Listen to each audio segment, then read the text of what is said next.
gracias a todos por estar aquí. Gracias a aquellos que nos acompañan también vía remota. Como ya lo mencionó la doctora Norma, yo soy profesor investigador aquí en el CICATA Querétaro y me dedico a la parte energética, que como saben pues es una área bastante amplia. Pero mi especialidad siempre ha sido la parte nuclear, y pues precisamente hoy les voy a platicar sobre un tema que tiene que ver con la energía nuclear, que está ahorita muy de moda, precisamente debido a que si ustedes siguen las notas del espectáculo, pues las series televisivas reciben premios igual que las películas. Fueron la semana pasada y la serie de Chernobyl se llevó nada más 10 premios, uno de los más importantes. Y la plática de hoy la dividí en tres partes. La primera parte es una parte que tiene que ver con antecedentes. La segunda parte pues tiene ya más que ver realmente con el evento. Y la última parte es bastante divertida. Vamos a discutir algunas cosas que aparecen en la serie y los vamos a contrastar con la realidad, ¿no? Entonces, pues espero que lo disfruten. Bueno, entonces, pues comencemos y demos un poquito de contexto al accidente, ¿no? ¿Alguien recuerda en qué año ocurrió? En 1986, correcto. Entonces, recordemos algunas cosas que sucedían ese año, ¿no? Ya le di para atrás, perdón. Este señor tenía un año como presidente del secretariat del Partido Comunista de la Unión Soviética, ¿no? ¿Sí lo conocen? ¿Sí lo ubican? Gorbachev. Sí, es Mikhail Gorbachev. Entonces, en 1985, Gorbachev sube a la posición de más alto rango dentro del Partido Comunista de la Unión Soviética, reemplazando a una persona que solo duró un año en el cargo, ¿no? Entonces, y ya para este año, pues también se empiezan a ver señales bastante claras de que la cosa no está yendo bien del otro lado de la cortina de hierro, ¿no? Y entonces, pues empieza a haber movimientos en los países satélite de la Unión Soviética. ¿Qué otra cosa pasaba? Pues también un poquito relacionado con esto. A ese señor también lo conocen, ¿no? ¿Quién es? Ese señor es Ronald Reagan, ¿no? Y esa foto está tomada en un discurso que dio en Berlín, donde dice la famosa frase, ¿no? Dice: señor Gorbachev, tire usted esta pared, refiriéndose al muro de Berlín, que en 1991 pues ya todos sabemos que efectivamente cayó, ¿no? Espero que ese también lo conozcan. El mundial que nos llegó de rebote cuando Colombia no lo pudo celebrar en 1986, México salió al quite y se celebró el mundial de fútbol en nuestro país, ¿no? Y esa fue la mascota. Este está más difícil. Esta es la Estación Espacial Mir, ¿sí?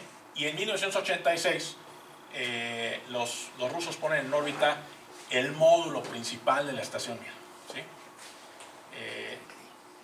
Y pues esa estación duraría muchísimos años en servicio en órbita, ¿no? Obviamente, pues muchos recordamos también esto. Son imágenes del terremoto que ocurrió en la Ciudad de México tan solo un año antes, ¿no? Que tuvo efectos devastadores, sobre todo en la Ciudad de México y en otras partes del país, pero la Ciudad de México realmente acaparó la atención. ¿Lo recuerdan? Es el Challenger. El Challenger, un transbordador espacial que a los pocos minutos de haber despegado del Cabo Kennedy, pues también por una falla de sistemas de combustible, explota antes de poder abandonar la atmósfera terrestre, y toda la tripulación pues perece. Y que es una imagen del paso del cometa Halley, también en 1986, ¿sí? Entonces, pues muchas cosas pasaron ese año, entre otras pues a la que nos vamos a enfocar hoy. Entonces, un poquito de contexto. ¿Qué pasaba aquí? México estaba inmerso en una severa crisis económica y pues eso estaba acaparando prácticamente todos los titulares, ¿no? Este es una portada de un periódico nacional del día 26 de abril, que es el día que ocurre el incidente. Y pues si se fijan, no hay ni una sola palabra al respecto, ¿no? ¿Por qué? Pues porque también en ese tiempo pues, la información no viajaba a la velocidad vertiginosa con la que lo hace hoy, ¿no? Cuando vemos un periódico del siguiente martes, pues ya tenemos ahí una pequeña notita, ¿no? De que pues ya sucedió algo en una central nuclear soviética. Todavía no se conocía la magnitud,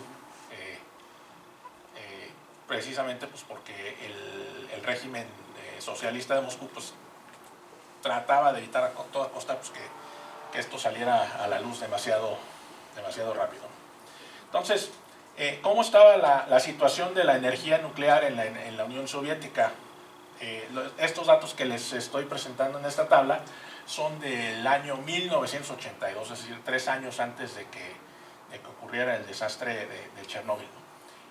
Para 1982, la Unión Soviética tenía 18 gigawatts instalados de energía nuclear. De esos 18 gigawatts, las 2/3 partes se habían instalado en un periodo de 6 años, en el periodo de 1976 a 1982. Entonces estaban creciendo a una velocidad bastante acelerada su programa nuclear. Esos 18 gigawatts instalados representaban el 6% de la energía total generada en toda la Unión Soviética. Y sus planes para 1985 pues incluían un incremento del 150% en capacidad, es decir, pasar básicamente a casi 50 gigawatts y tener prácticamente el 14% de la electricidad generada de origen nuclear, ¿sí? Y aquí está una lista de las principales centrales que estaban en operación en 1982 y quiero llamar la atención a un par de acrónimos que están ahí, ¿sí? En la primera columna tenemos el nombre de la planta, la segunda columna tiene el número de reactores y la potencia total del sitio, la tercera columna tiene el tipo de reactor y la última tiene el año de arranque. Entonces, vemos que se repiten dos acrónimos frecuentemente. Este que es el primero, Weber, es un tipo de reactor, ahorita lo vamos a ver rápidamente, y el otro que es un reactor de tipo RBMK, y ahorita vamos a ver a qué se refiere eso de RBMK, perdón. Y lo que quiero resaltar también en esta tabla pues es que ya para 1982 en la central nuclear de Chernóbil había 3 reactores ya operando, ¿sí? Cada uno de 1000 megawatts eléctricos. ¿Qué significa eso? Pues que en realidad la potencia térmica del reactor era más o menos 3 veces eso, ¿no? Alrededor de 3000 megawatts térmicos.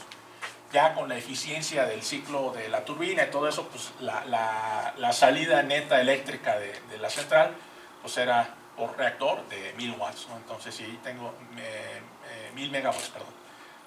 Y pues ya teniendo 3 reactores, pues tenemos 3 gigawatts eléctricos ahí. Y esas plantas arrancaron a principios de los 80. Y la unidad 4, que es la unidad que tuvo el incidente, pues arrancó alrededor de 1985, ¿sí? Cuando salió este reporte donde saqué estos datos, pues esa planta estaba apenas en la etapa de construcción. ¿Ok? Entonces vamos a platicar un poquito sobre esos dos tipos de reactor que se manejaban en la Unión Soviética. El primero, que no nos vamos a concentrar mucho, es este reactor tipo Weber. Weber es un acrónimo, es un acrónimo en ruso para una combinación de palabras que se vendría, digamos, traduciendo como reactor de potencia agua-agua. Entonces, es un diseño que está moderado con agua. Ahorita vamos a ver qué significa eso de moderado con agua. Es muy similar al diseño de reactores tipo PWR que se operaban, digamos, en el bloque occidental, ¿no? Y de hecho, pues hay mucha controversia en el sentido de que pues no saben quién le copió a quién, no saben si los rusos se lo copiaron a las compañías norteamericanas o viceversa, ¿no? El caso es que pues son muy similares. Eran reactores de más o menos 440 megawatts de potencia, los construidos antes de 1970. Ya después sacaron versiones más avanzadas que tenían ya sistemas de seguridad adicionales, y a partir de 1975 pues se empieza ya con reactores de 1 gigawatt de capacidad. Entonces ahí tenemos en la figura tenemos una comparativa. De este lado pueden ver ustedes el reactor Weber, y de este lado está el PWR, y pues pueden ver que son muy similares. Los dos son reactores de agua presurizada. ¿Qué significa eso? Pues que el agua que está en contacto con los elementos de combustible nunca hierve, está a una presión tal que puede estar a temperaturas muy elevadas sin hervir, ¿sí? Entonces el agua nunca entra en ebullición, el agua siempre está en estado líquido. Y después pues intercambia calor en unos generadores de vapor, que son, en el caso del Weber, son estas cositas que se ven aquí. En el caso del PWR es esta cosa que se ve aquí, y el vapor que se genera en esos generadores de vapor pues es lo que se manda a la turbina, y la turbina pues ya sabemos el resto de la historia, ¿no? La turbina mueve el generador, bla, ¿sí? Entonces ese es el diseño, uno de los diseños de reactor nuclear que operaban en la Unión Soviética, pero ese no nos concierne el día de hoy. El que nos concierne el día de hoy es el diseño tipo RBMK, que es el reactor que operaba en la central nucleoeléctrica de Chernóbil. Entonces, en un reactor RBMK también es un acrónimo en ruso para algo que se traduciría, mi ruso es muy malo, es inexistente, debo decir, no es malo, es inexistente. Se traduciría como reactor de conducto de alta potencia. A diferencia del Weber y de los reactores tipo de agua en ebullición o de agua presurizada, el moderador es otro material, no es agua, es grafito. Ahorita vamos a aclarar un poquito a qué nos referimos con eso del moderador. Otra característica importante de diseño es que no tiene edificio de contención. Si se fijan, vamos a ver el anterior. En el anterior podemos ver que en estos casos esta línea gruesa que se ve aquí, negro, es lo que le llamamos el edificio de contención. ¿Sí? Es una estructura de varios metros de espesor de concreto que está específicamente diseñada para que si algo le pasa a esta cosa que está aquí adentro, explota, se funde, lo que ustedes gusten y manden, el material que está dentro del reactor jamás ve el exterior. Bueno, no me gusta decir jamás porque nunca sabemos. El caso del Weber también tiene una estructura de contención similar a la que tiene un reactor PWR. Pero si nos fijamos en el diseño de una planta con un reactor tipo RBMK, el núcleo del reactor está aquí abajo.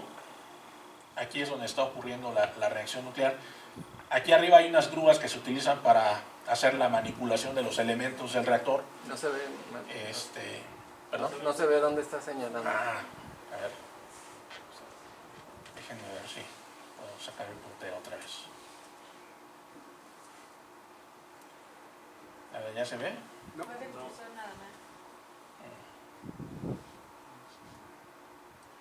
Hace un rato sí se veía. Sí.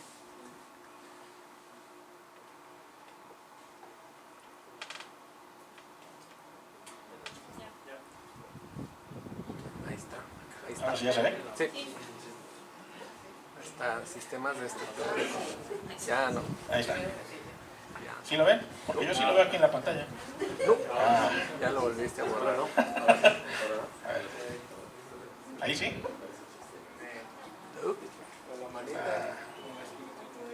Es lo malo de la nueva Ahí está, ahí está. ¿Ya? Sí. Ok, entonces, este que está aquí es el núcleo. ¿Ya se fue otra vez? ¿Qué le hace? Ya, olvídenlo. Es por la radiación del reactor. Ese que está, digamos que la parte que está en lo más bajo es el núcleo, ¿no? Y lo que pueden ver es que en la parte superior está ahí una grúa que es para mover los componentes. Y esa estructura que está encima es como una nave industrial cualquiera, ¿no? Es decir, es un edificio convencional. Y pues eso, a final de cuentas, cuando ocurrió el evento, pues acabaría teniendo también consecuencias muy severas. Entonces, este es el tipo de reactor que operaba, digamos, en la central nuclear de Chernobyl. Ahora esta cosa tampoco quiere... ya. Este es un esquema de una planta que tiene un reactor tipo PWR, como el que veíamos en la diapositiva anterior, antes de que viéramos el RBMK. Esta es una planta que está en Corea, es en la central nuclear de Ulsan, en Corea. Y eso que voy a resaltar ahorita, eso que está allí encerrado en un círculo, es el edificio de contención. Sí, es como un huevo. Entonces, si algo llega a ocurrir en el reactor, pues la expectativa es que todo quede contenido ahí en ese espacio. Entonces,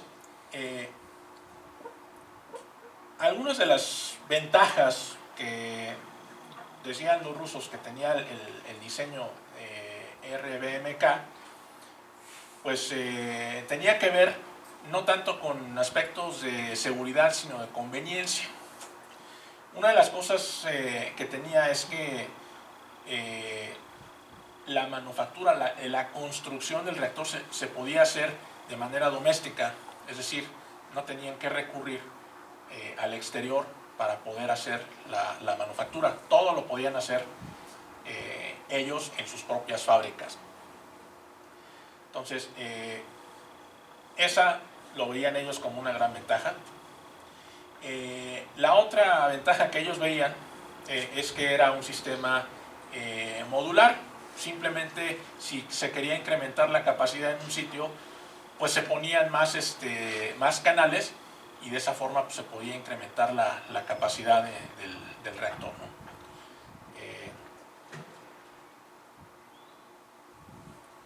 Ahora, este tercer punto, pues es bastante debatible, porque corta a los dos lados. Prácticamente un núcleo de un reactor RBMK tiene más o menos 1000 tubos, ¿sí? Y en cada tubo pues, tienen un reactorcito. Entonces la contención era que teniendo estos 1000 tubos independientes, se incrementa la seguridad del reactor, en el sentido de que si uno de ellos pierde el enfriador o el fluido enfriador, pues no hay problema, nada más es uno, ¿sí? A diferencia de los diseños occidentales, donde si se pierde el enfriador, pues se pierde para todo el reactor, ¿sí? A alguien se le olvidó mencionarles que esto es prácticamente como tener 1000 reactores operando en paralelo. Están completamente desacoplados y entonces si algo sale mal en uno, pues para empezar hay que estar muy atentos para saber en cuál fue y después hay que estar muy atentos para ver qué le está haciendo a los adyacentes, ¿no? Entonces, pues eso de que es más seguro, bastante debatible, ¿sí?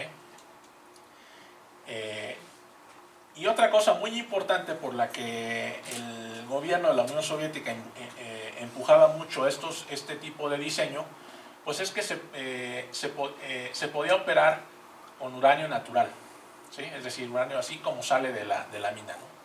En los reactores de agua, normalmente hay que hacer un proceso de enriquecimiento donde tenemos que hacer que la concentración de uno de los isótopos suba de manera artificial.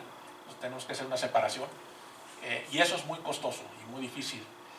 Y en el caso de los reactores RBMK, pues se podían operar con el mineral o con el metal tal y como se obtiene a partir de la operación de beneficio del metal, ¿no? Y además, pues sacaban plutonio. ¿Para qué lo querían? ¿Quién sabe, no?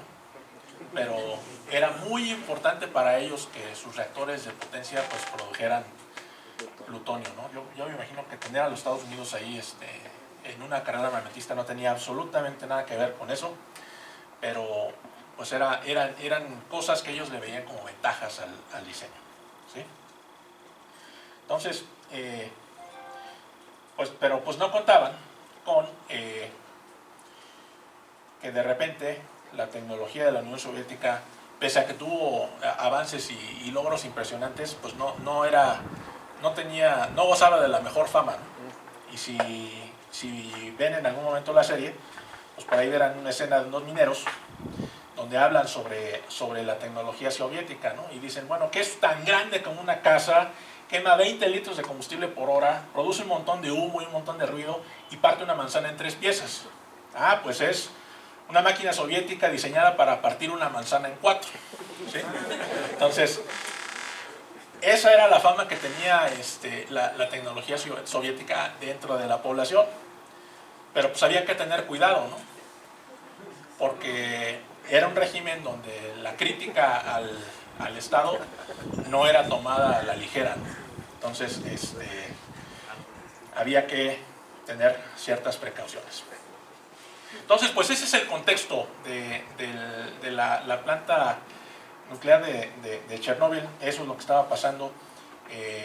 Como les comentaba, el régimen de la Unión Soviética ya estaba también pendiendo de un hilo, tanto externamente como internamente, y pues eso también tuvo, digamos que su rol que jugar dentro de lo que fue la catástrofe posterior. Entonces hablemos ahora un poquito sobre qué fue lo que pasó. ¿Sí? Primero tenemos que entender, o bueno, refrescar un poquito la memoria respecto a qué es lo que está ocurriendo dentro de un reactor nuclear. Entonces, lo que ocurre, y de esto les podría yo hablar todo un semestre, ¿no? Pero ahorita nada más les voy a platicar en 5 minutos, porque es todo lo que tengo. Entonces, hablemos del proceso de la absorción nuclear. Normalmente lo que tenemos es a este señor. ¿Ya funciona el puntero? Ahí está, ya regresó. Este señor es un neutrón.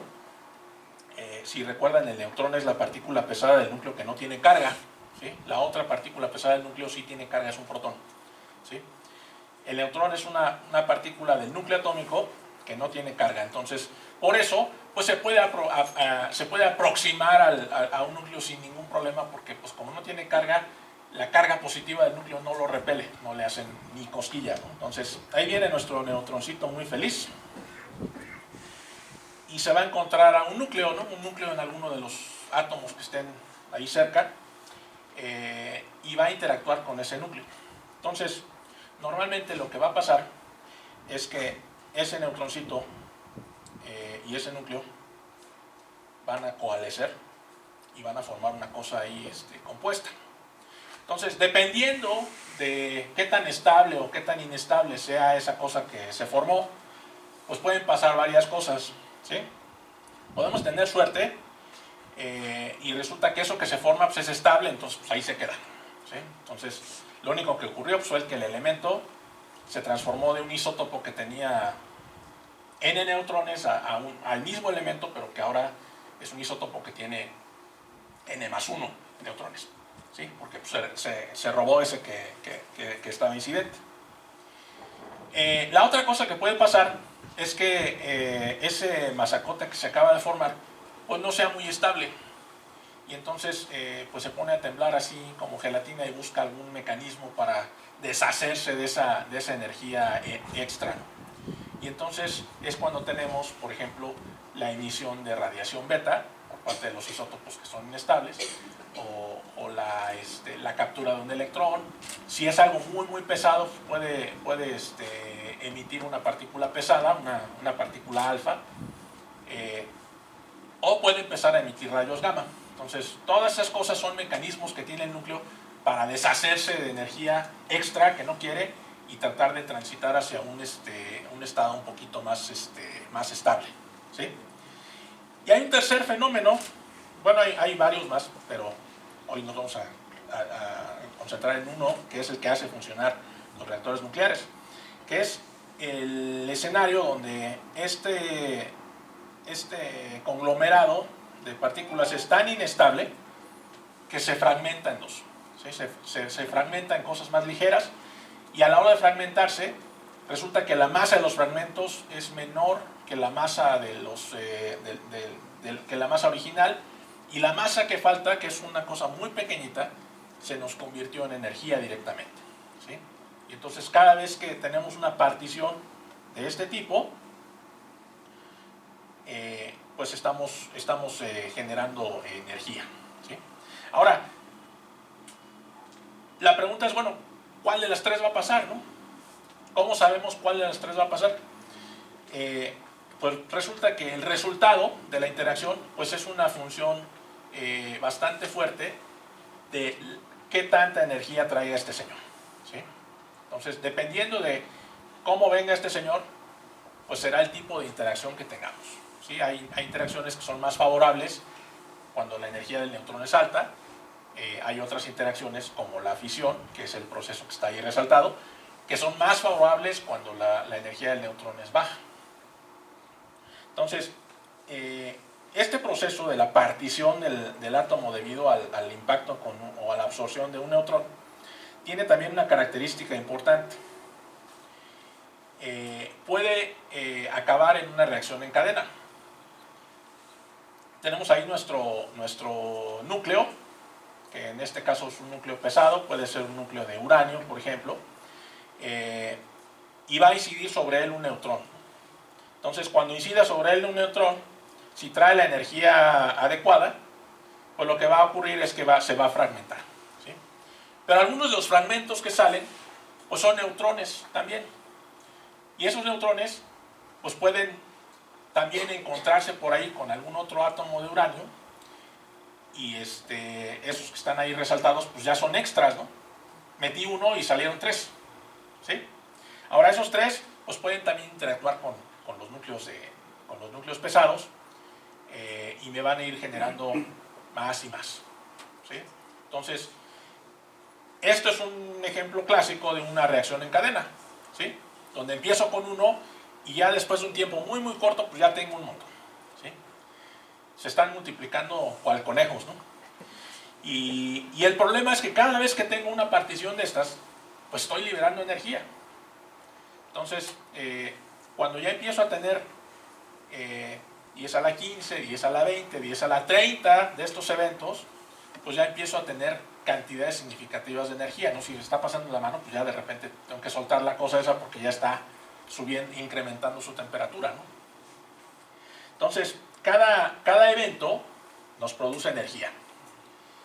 Pero también cada evento nos produce más de un evento adicional. ¿Sí? Por cada evento que tengo de estos de partición, me genera 2. Y luego de esos 2, pues 4, 8, 16, 32, ¿eso cómo se llama? 2 a la n, ¿no? Y 2 a la n es un número que crece muy, muy rápido. Entonces, si no tenemos cuidado, pues lo que ocurre es que tenemos una reacción en cadena, y si no la controlamos de manera adecuada, pues la energía se va a liberar sin control. ¿Sí? Y eso es lo que ocurre cuando tenemos dispositivos que están específicamente diseñados para que eso suceda, ¿no? Para que tengamos una reacción sin control, una liberación de energía sin control con un altísimo poder destructivo. Entonces, hay veces que queremos eso, la mayoría de nosotros no queremos eso. Entonces, es cuestión de tratar de adecuar el proceso para que el proceso de liberación de energía ocurra de una manera controlada, ¿sí? Y que lo podamos aprovechar, y que no lo usemos para ganar guerras. Entonces, un ejemplo muy claro de cómo es que el tipo de interacción depende de la energía, lo podemos ver aquí. Esta es una gráfica de la sección eficaz del evento de fisión. La sección eficaz es un término muy elegante que se inventan los físicos para cuantificar la probabilidad de ocurrencia del evento. Entonces, lo que significa cuando tengamos sección eficaz alta, significa que el evento es altamente probable. Si la sección eficaz es baja, significa que el evento pues, tiene muy pocas posibilidades de ocurrir. Entonces, cuando los neutrones nacen en un evento de fisión, pues nacen más o menos por ahí, 100.000 electronvolts, que es una unidad de energía también bastante peculiar. Les gusta mucho a los físicos para medir energías de partículas individuales. Entonces, cuando el neutrón nace, está por ahí, y a nosotros nos gustaría tenerlo por allí, ¿sí? A una energía que es como 9 órdenes de magnitud más baja, ¿no? ¿Por qué? Pues simple, porque cuando nace tiene una sección eficaz de más o menos 2, y si le bajamos la energía a 10 a la menos 4 electronvolts, es decir, que sería 0.1 milielectronvolts, la sección eficaz se nos va a, ¿qué es eso? 10.000, ¿no? Entonces, la probabilidad de ocurrencia del evento de fisión a energías bajas es pues nada más 10.000 veces más alta, ¿no? Cuando tenemos el neutrón, cuando se le está acercando al núcleo así despacito, ¿no? Si viene hecho la mocha, pues no vamos a tener la fisión, o vamos a tener muy pocas fisiones. Si logramos que esos neutroncitos lleguen despacito a interactuar con el núcleo, pues la probabilidad de que tengamos una fisión y nos libere energía pues es mayor. ¿Okay? Entonces, ese trabajo de hacer que el neutroncito pase de esta energía a esta energía es el trabajo de una sustancia que se pone en los reactores que se llama el moderador, ¿sí? Entonces, el moderador es la sustancia que tiene la capacidad de desacelerar a los neutrones. Su chamba es neutrones de alta energía que salen de un evento de fisión, pues les va a poner el freno y va a hacer que tengan energías mucho más bajas. Entonces, en un reactor de fisión requerimos esta desaceleración, por lo que ya expliqué, ¿no? Las reacciones de fisión son mucho más favorables cuando los neutrones tienen baja energía. ¿Qué materiales son buenos para hacer esa función? El agua es muy bueno, tanto el agua ligera como el agua pesada. Me dirán, ¿el agua pesa lo mismo? No, no pesa lo mismo. El berilio es otro buen moderador, y el grafito también es un buen moderador. Entonces, el agua pesada en este contexto pues es la molécula de agua formada con dos isótopos de hidrógeno, que es el deuterio, reemplazando al hidrógeno, y entonces esa molécula de agua tiene una masa de 20 en lugar de los 18 típicos del agua, ¿no? Entonces, el agua pesada y el grafito son moderadores que casi no absorben, a diferencia del agua convencional, que es también muy buen absorbedor. Entonces, debido a esa característica de que moderan muy bien y casi no absorben, cuando usamos esos moderadores nos permite utilizar uranio natural, uranio tal y como lo sacamos de la operación de minería, como combustible, ¿sí? Entonces, la pregunta capciosa es, ¿qué pasa si en un reactor nuclear me quedo sin moderador? Pues baja la potencia, ¿no? Va a bajar la potencia. Porque ya no tienen mucha energía. Porque son demasiado energéticos. Y entonces la reacción de fisión ya no va a ocurrir. Porque como ya no tengo moderador, ya no hay nada que me permita que esos neutrones se desaceleren. Y entonces, pues, cuando pasan por un núcleo, pues se pasan muy a prisa, y la interacción la energía no es suficiente o no es la adecuada para favorecer la reacción de fisión. Entonces, si me quedo sin moderador, el reactor básicamente va a tender a apagarse, ¿sí? Va a tender a generar menos potencia. Entonces, en los reactores de agua, el agua está sirviendo a un propósito dual. El agua es tanto el enfriador como el moderador.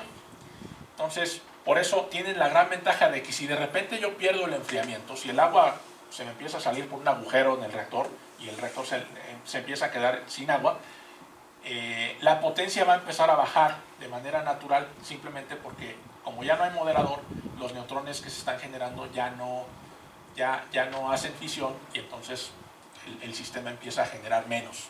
Entonces, si pierdo mi enfriador, que es un escenario bastante severo, pues no hay tanto problema, porque mi sistema de manera natural, por diseño, se queda sin moderador y pues ya se apaga, ¿sí? va a tender a apagarse. Entonces, regresemos al reactor RBMK, ya que entendimos, espero, un poquito lo que está ocurriendo adentro, ¿no? Entonces, espero que ahora sí no me falle el puntero. Lo que tenemos en ese reactor pues es el agua circula, digamos, sobre esta línea. Aquí hay una bomba que hace que impulsa el agua para que fluya, digamos, hacia arriba. En estas barras lo que tenemos son los elementos de combustibles donde está ocurriendo los eventos de fisión. Estos están encerrados en una carcasa de grafito.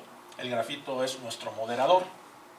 Entonces, pues ahí está la primera cuestión, ¿sí? Si me quedo sin enfriador, el elemento moderador sigue ahí, y entonces mi sistema puede seguir operando incluso si no tengo agua, ¿sí?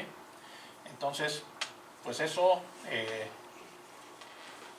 no suena bien, ¿verdad?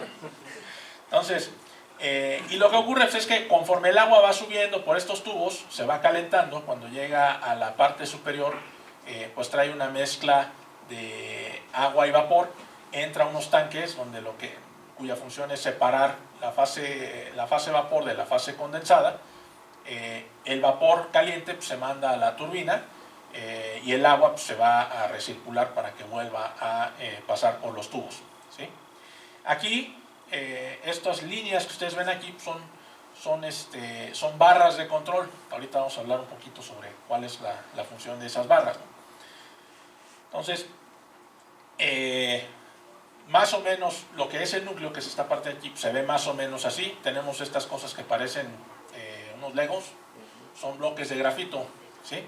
Dentro de esos bloques de grafito se meten las varillas de combustible, y entre esas varillas y el grafito es donde está fluyendo el agua. Entonces, aquí están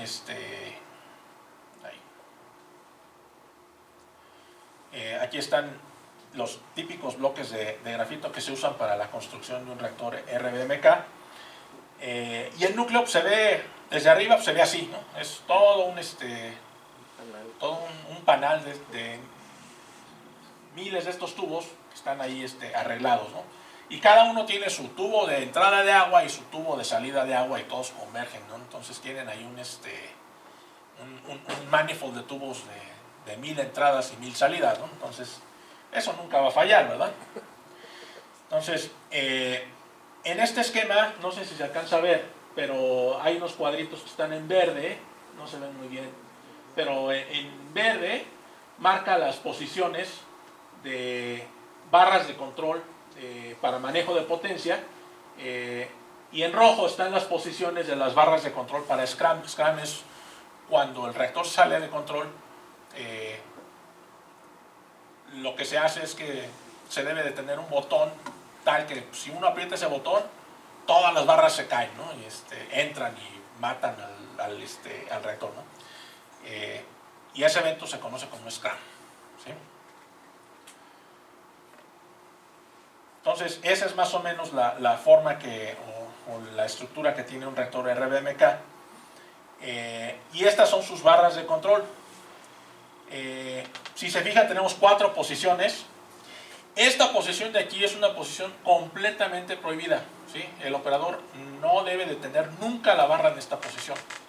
¿Por qué? Porque si saca esta sección morada que se ve aquí, y después quiere volver a insertar la barra, lo primero que ve la barra no es un decremento en la reactividad, sino un incremento, porque esto es grafito y es un moderador, y ya quedamos que el moderador promueve la reacción, ¿no? ¿Por qué? Pues porque es un desacelerador de neutrones, ¿no? Entonces, esta posición está prohibidísima. esta es la posición extrema de la barra, ¿no? Completamente retraída.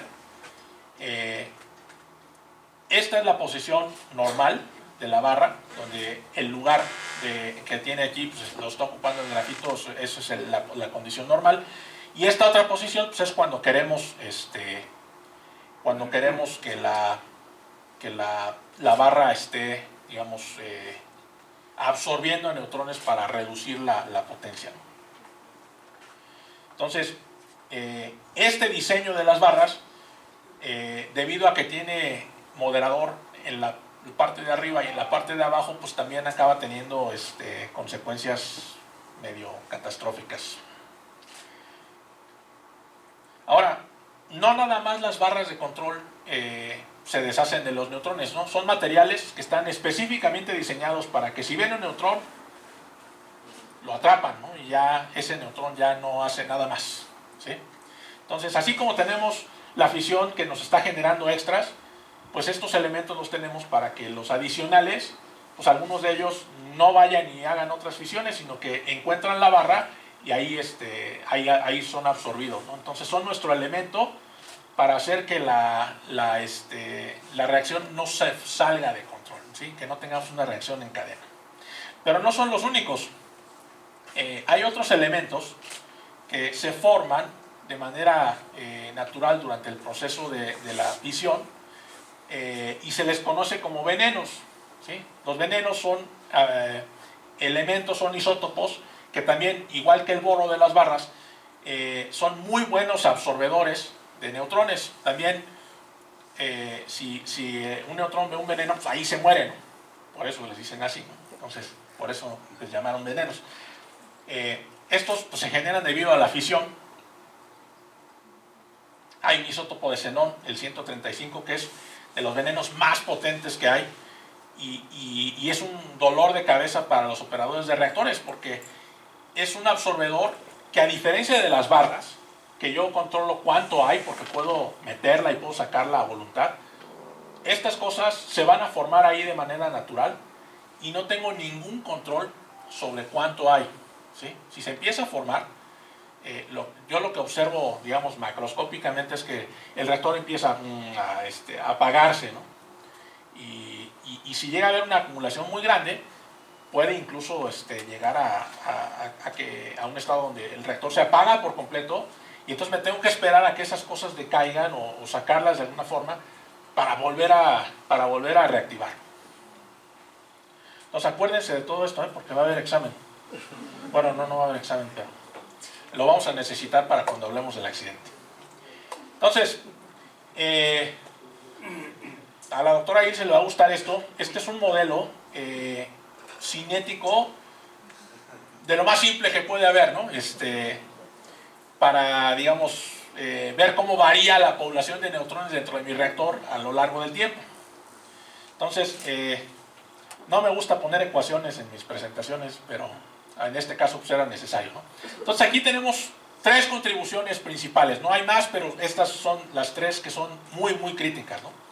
Primero tenemos el moderador y el combustible, que tienen una contribución positiva, ¿sí? Estas son las cosas. Si ustedes resuelven esta ecuación, la solución de esta ecuación es una exponencial, ¿sí? Y el coeficiente de la exponencial, o bueno, el factor de exponencial, pues es la K que tengamos ahí, ¿no? Entonces, si K es positiva, la población lo que hace es crecer exponencialmente, ¿sí? Si K es 0, la población está estable, y si K es menor que 0, pues está decayendo exponencialmente, ¿no? Entonces, tenemos una contribución positiva por parte del moderador y del combustible, ¿sí? Tenemos una contribución negativa por parte de los venenos, solo que esa contribución no tenemos nosotros ningún control, ¿sí? Esa va a pasar y también tiene comportamientos temporales bien complicados porque resulta que el xenón no aparece hasta 6 horas después de que se generó su papá, ¿no? Porque es producto de un decaimiento. Entonces el isótopo padre del xenón se genera 6 horas antes. Entonces el efecto no lo vamos a ver de inmediato, sino lo vamos a ver hasta después de 6 horas, ¿sí? Entonces eso hace que este término sea bien difícil de controlar, ¿no? Y el último término que tenemos pues es el de las barras, ¿sí? Y el de las barras pues es realmente el único en el que tenemos, digamos, control para poderlo hacer en tiempo real. Entonces, si la combinación de esos tres es igual a 0, el reactor está en equilibrio, es decir, la población de neutrones está estable, y eso es lo que el operador quiere, ¿sí? Si es que yo estoy manejando un reactor nuclear, pues lo que quiero es eso, ¿no? Que el reactor esté quietecito, sin moverse, que se generen tantos neutrones como se absorben, y si estoy en ese estado, pues estoy feliz, ¿sí? Si la combinación de esos coeficientes es un número menor que 0, lo que el operador observa pues, es que el reactor se le empieza a apagar, ¿sí? Y entonces lo que tiene que hacer pues, es va a levantar un poquito las barras. Si el operador ve que se empieza a recuperar, pues las va moviendo lentamente hasta que encuentra otra vez el punto de equilibrio, ¿no? Si después los venenos empiezan a consumir, pues lo que va a notar el operador es que de repente empieza a subir otra vez, pues entonces ahora hay que meter la barra un poquito más y ahora a que baje, ¿no? Y pues sí, es un jueguito ahí de equilibrio, ¿no? De tratar de mantener al sistema en un estado de equilibrio. Y el caso catastrófico pues es cuando la suma de esos coeficientes me da un número mayor que 0, porque si me da un número mayor que 0, lo que implica es que la población de neutrones en mi reactor está creciendo exponencialmente, y si no tengo cuidado pues se puede salir de control completamente, ¿no? Hay que dar al revés el signo. En el error de no. La desigualdad. Ah, sí, lo puse 2 veces el menor, ese es mayor, el último. Entonces aquí están los 3 casos gráficamente, no se alcanza a ver muy bien los numeritos. Para este el caso K mayor que 0 es un crecimiento exponencial, K igual a 0 es población constante, y K menor que 0 pues es una población que se está cayendo exponencialmente con el tiempo. Entonces, irónicamente, lo que desata o lo que acaba desencadenando el accidente de Chernóbil era precisamente un experimento para hacer el reactor un sistema más seguro, ¿sí? Los operadores se empezaron a preguntar, bueno, ¿qué va a pasar si de repente yo pierdo el agua en el reactor? Si ya no tengo manera de bombear agua a mi reactor, ¿qué va a pasar? ¿Sí? ¿Cómo voy a tener un accidente de pérdida de enfriador o LOCA, se le llaman, que es un acrónimo para Loss of Coolant Accident?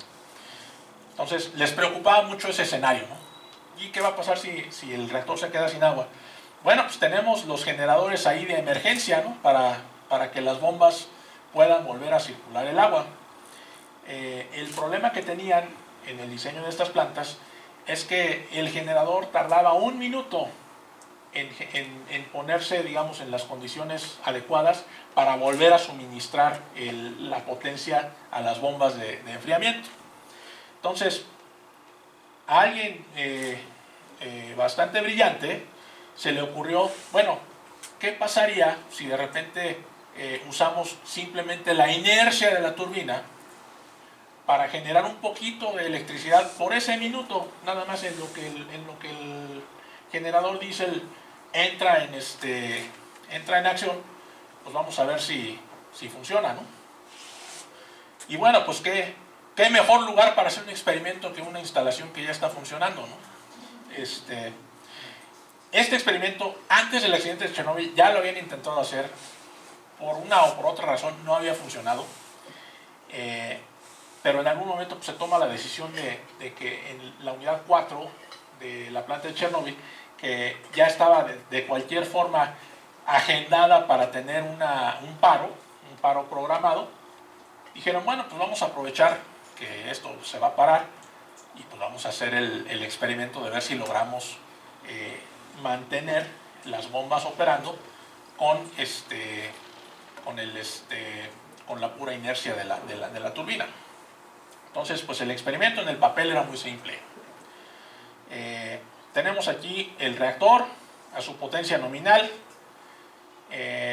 Por seguridad lo íbamos a bajar a la mitad de su potencia, se iba a mantener a la mitad de la potencia durante el experimento, y una vez concluido el experimento, pues ya se iba a apagar para que le dieran su mantenimiento o su recarga. Entonces, ese era el plan, pero pues salió horriblemente mal. Por una combinación de situaciones. O sea, tenemos por un lado un diseño que es altamente inestable, ¿no? Lo podemos mantener en equilibrio, pero es un equilibrio que cualquier perturbación tiene el potencial de crearnos una situación que hace que el sistema completo se salga de control, ¿sí? Entonces, veamos la línea del tiempo. La unidad 4 era una unidad que en el 86 tenía 7 años de haberse empezado a construir. Se empezó a construir en 1979, se concluye la construcción en 1983. Entonces, cuando ocurrió el accidente, la planta tenía 2 años y medio de vida, ¿sí? No era una instalación vieja, era una instalación prácticamente nueva. Entonces, la prueba para hacer digamos, la prueba para ver si la turbina, por su pura rotación inercial, tenía la capacidad de proporcionar la energía de emergencia, se agendó para el 25 de abril. Entonces, el día 25 de abril a la 1 de la mañana, pues el turno nocturno empieza a bajarle la potencia al reactor para ponerlo al 50% de la potencia.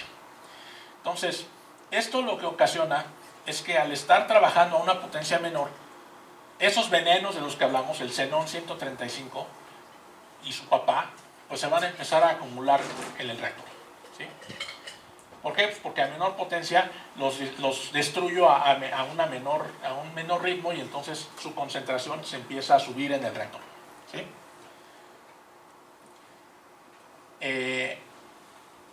A la 1 de la tarde, el reactor ya está en la potencia objetivo, ¿sí? Todo estaba listo para el experimento, ya estaba el turno también de operarios que habían sido entrenados para llevar a cabo la prueba, ¿sí? Ellos habían leído la documentación, habían hecho los ensayos, estaban los especialistas, y ya prácticamente, digamos, todos se reportaban listos para hacer el experimento. Pero llegó el evento fatídico, ¿no? Uno de los múltiples eventos fatídicos en todo esto. A las 2 de la tarde les habla la gente de la red, diciéndoles: ¿sabes qué? Es fin de mes, todas las fábricas están trabajando al 120% porque quieren cumplir la cuota. La industria soviética se movía por cuotas, ¿sí? Si ustedes hacían zapatos, cada mes había que sacar X número de zapatos. Si sacabas el mismo número, pues no te decía nada. Si sacabas más, te daban una medalla, y si sacabas menos, entonces sí te iba mal. Entonces, es fin de mes, todo el mundo está demandando muchísima potencia porque todo el mundo quiere cumplir la cuota en tiempo. Y entonces el operador de la red dice: ni se te ocurra sacar la central de línea porque necesitamos la potencia. Y entonces se da la orden de posponer la prueba 10 horas. Entonces el reactor lo dejaron 10 horas a media potencia, ¿sí? No solo eso, si ustedes hacen las cuentas, de las 2 de la tarde si le sumamos 10 horas, ¿qué horas son? Es la medianoche. La medianoche es cambio de turno, ¿sí? Entonces la gente que entró a las 4 de la tarde, que era la que iba a hacer la prueba, llegó, y a las 11:50 dijeron: ya me tengo que ir, ¿sí? Oye, pero la prueba no, pues los del nocturno se la van a tener que echar, ¿no? No tiene chiste, ¿no? Entonces, la gente que se había preparado para hacer la prueba no estaba. Entonces, más o menos media hora antes de que se acabe el turno, pues empiezan a volver a poner al reactor en el estado adecuado para la prueba. Entonces, a la medianoche pues llegan los del turno nocturno, se dan cuenta de que el reactor pues ya está muy por abajo de la potencia objetivo. Recuerden, la potencia objetivo de la prueba eran 1600 megawatts. ¿Sí? Cuando llegan los del turno nocturno, encuentran el reactor a 720. Y dicen, bueno, ¿qué hacemos? Bueno, pues lo que vamos a hacer es, vamos a pasar al modo automático del reactor. ¿Sí? Y al hacer el cambio al modo automático, eso es también una de las grandes controversias no hay todavía controversia respecto a qué fue exactamente este evento. El caso es que cuando hacen este cambio, lo que observan es que la potencia se les cae a prácticamente nada. ¿Sí? O sea, prácticamente el reactor está apagado en este instante. ¿Sí? Cualquier persona con algo de sentido común hubiera dicho, pues ya, prueba cancelada, ¿no? Pero estamos en la Unión Soviética en plena Guerra Fría y la tolerancia a la falla o al no cumplir con la misión es muy poca. Les puede costar la chamba. Entonces, el operador dice, tenemos que hacer esta prueba, cueste lo que cueste. ¿Sí? ¿Cuál es entonces la acción obvia? Pues hay que levantar la potencia. ¿Y cuál es la única manera que tengo de levantar la potencia? Pues hay que sacar las barras. ¿Sí? ¿Sí? A ver, ya no entendí. A la medianoche pasan de modo manual a automático. Sí. Y ahí es cuando se les apaga. Sí. Pero digamos que esa parte de cómo fue que pasó o qué fue lo que los operarios hicieron para hacer que eso sucediera, todavía está, ahí hay versiones encontradas, ¿no? No está muy claro qué fue si fue alguien que no supo programar un set point o qué fue lo que pasó. El caso es que el reactor empieza a apagarse, ¿no? Entonces, ahora la misión es regresarlo a cualquier nivel de potencia que nos permita hacer la prueba, ¿no? Que no sea 3 megawatts, porque ahí pues, para nada, ¿no? Entonces lo que empiezan a hacer es, empiezan a retirar de manera manual las barras para tratar de hacer que el reactor regrese a los 200, ¿no? El problema que seguramente no conocían es que ya el núcleo estaba completamente envenenado. O sea, ya había exceso de absorbedores, pero de esos absorbedores sobre los que no tengo control, que están ahí y ya no puedo hacer nada para deshacerme de ellos, ¿no? Entonces, empiezan entonces a circular agua de nueva cuenta y como la potencia es ahorita muy baja, lo que ocurre es que para el flujo nominal del reactor, que normalmente te debe de generar vapor, pues ya no lo genera. Y entonces lo que están haciendo pues, es nada más circulando agua. ¿Sí? Y el problema pues, es que el agua absorbe también. Entonces pues les empieza a dar todavía más problemas de caída de potencia. Porque recordemos que el agua líquida y el vapor tienen densidades muy diferentes. Entonces si mi sistema está lleno con vapor, la cantidad de agua que absorbe es poca, ¿no? Para el mismo volumen. Si está lleno de agua, es 1000 veces más, ¿no? Entonces está absorbiendo mucho más de lo que debe y entonces la potencia se sigue desplomando. ¿Cuál es la reacción natural del operario? Sigue sacando las barras. ¿Sí?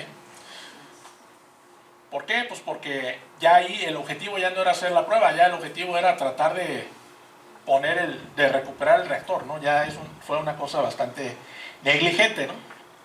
Entonces empezamos a tener ese problema. Para la 1.20 ya solo quedaban 8 barras, ¿sí? De todas las que tiene el reactor, pues ya nada más 8 estaban presentes, ¿sí?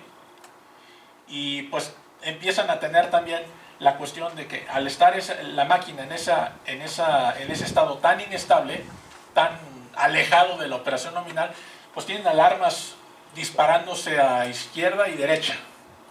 Y entonces pues también el operador en jefe de la planta dice, a ver, quítenme todas esas alarmas, no me dejan pensar, ¿no? Entonces me están poniendo nervioso, ¿no? Entonces, pues empiezan a desactivar uno por uno todas las medidas de seguridad que existían. Entonces, ya para la 1:22, la misma terminal del reactor les dice, por favor, dejen de hacer lo que están haciendo, por piedad, ¿no? Pero pues obviamente la ignoran, porque a la computadora no la van a correr, ¿verdad? Y a la computadora no la van a promover si la cosa sale bien, ¿no? Entonces, a la 1:23 de la mañana es cuando comienzan la prueba, como tal. Tienen el reactor a 200 megawatts, ¿sí? Ya la prueba es completamente irrelevante, simplemente ya en este momento ya la prueba se está haciendo simplemente para que exista un papelito que diga que la prueba se hizo, ¿sí?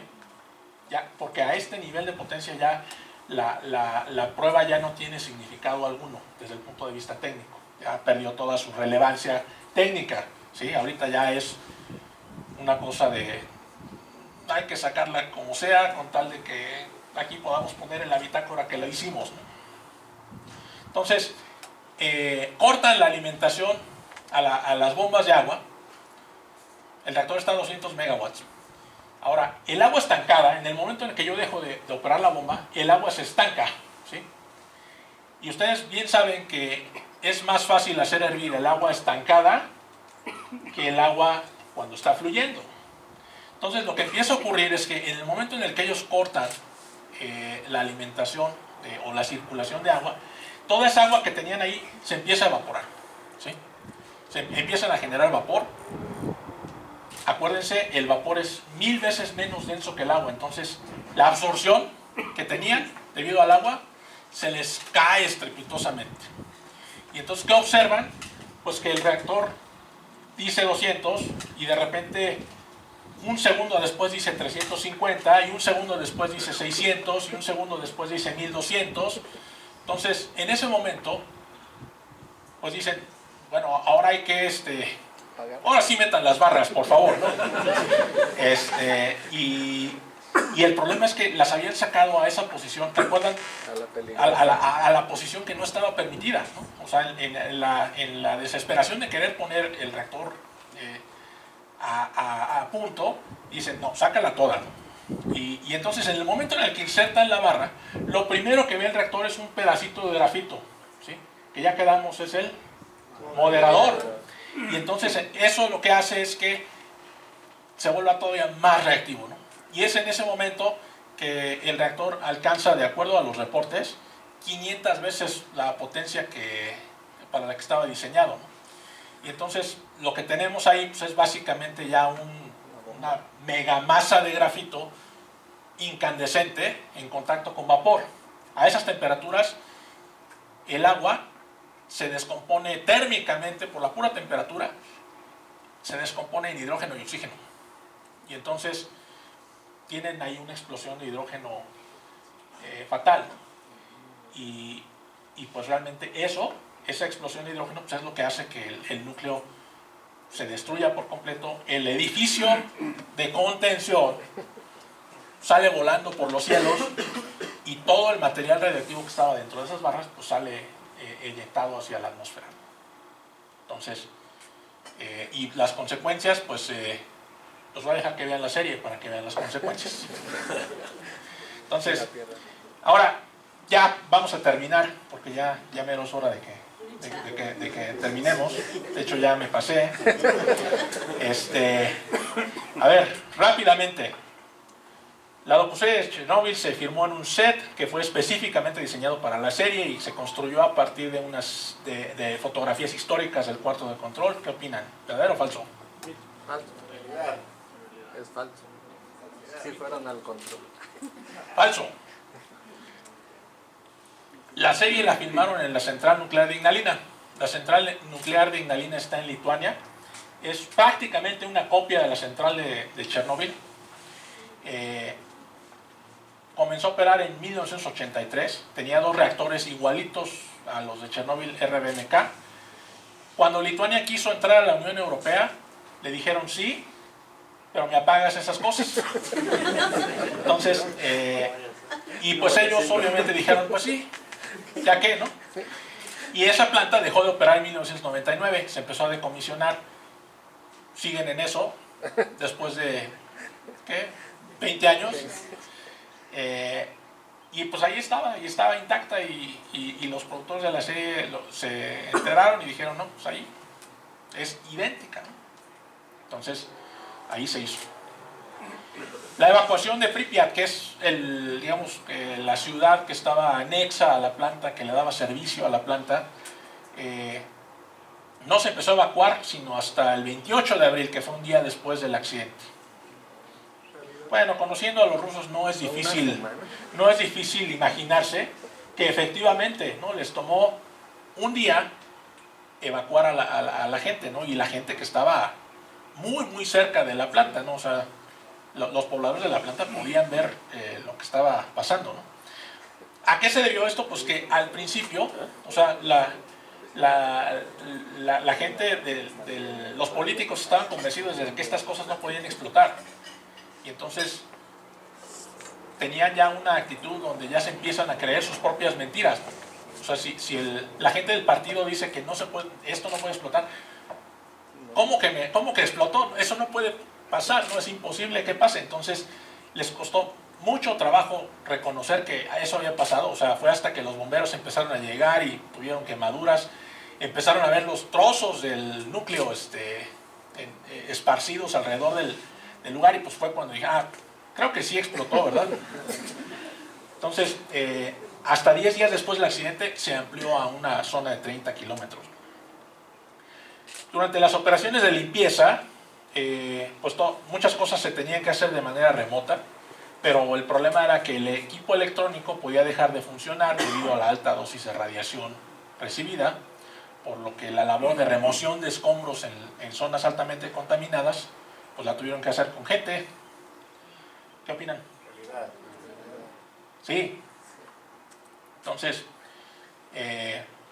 se intentó limpiar el techo de la central con robots, pero los campos de radiación eran tan grandes que toda la electrónica de cualquier cosa que ustedes pusieran ahí, que para operar de manera remota, fallaba inmediatamente, ¿no? Hubo un robot muy famoso, que lo pueden ver también en la serie, está en un cementerio que tienen ahí en Ucrania, donde hay camiones militares, camiones de bomberos, ambulancias, camiones de volteo, o sea, todos los vehículos que estuvieron involucrados o expuestos a la radiación en el accidente, los tienen concentrados en un solo lugar, en un deshuesadero gigantesco, ¿no? Entonces, el incendio principal de la planta ocurrió en el techo y generó una enorme nube negra. Eso sí es un mito. Eso se usa en la serie solo para darle un efecto un poco más dramático al asunto, ¿no? Porque realmente todo lo que estaba saliendo, todo el material que estaba saliendo de la planta no se ve, la radiación no se puede ver. Nos damos cuenta cuando empezamos a tener quemaduras en la piel, empezamos a vomitar, es cuando nos damos cuenta de que estamos siendo expuestos a un alto campo de radiación, ¿sí? Hay por ahí algunas cuestiones de que dicen que puede alterar el sabor de la boca, ¿no? Incluso. Entonces el fuego principal pues estaba en el reactor, pero el grafito pues lo podemos tener, soporta temperaturas de hasta 3000 grados centígrados, lo podemos tener incandescente prácticamente, ¿no? Y en su contacto con el aire en este estado pues puede producir grandes cantidades de CO y de CO2, pero no arde con una flama como tal, como la conocemos.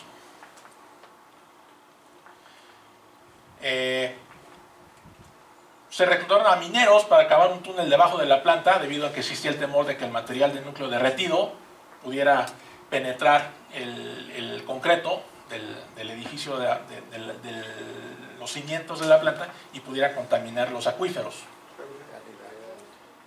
También fue real, ¿no? Entonces, antes del accidente de Chernóbil ya había habido un accidente que había involucrado un derretimiento parcial del núcleo, y eso fue en la central de 3 Mile Island, en Estados Unidos, y había muy poca información respecto a qué podía pasar con el material fundido del núcleo, ¿no? No se sabía mucho cómo interactuaba con el concreto, qué tan rápido destruía el concreto y entonces existía el temor de que si lo hacía demasiado rápido, pues podía encontrar su camino hacia el subsuelo y al haber cerca un río, que era un tributario de un río principal de la región, decían, pues es que si llegamos a contaminar el agua, va a haber muchísima gente afectada, ¿no? Todavía más gente afectada. Bueno, tengo más mitos, pero ya los voy a dejar descansar. Nos vamos a ir a la última.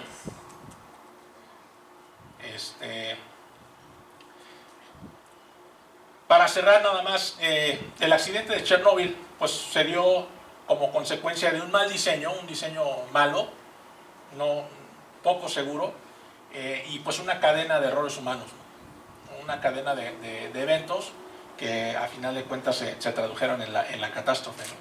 Entonces, a raíz de este accidente, pues el diseño y las condiciones de operación de los reactores RBMK que existían todavía en Rusia y en Europa del Este, pues se modificó para evitar un evento similar en alguna otra planta que utilizara este tipo de reactor.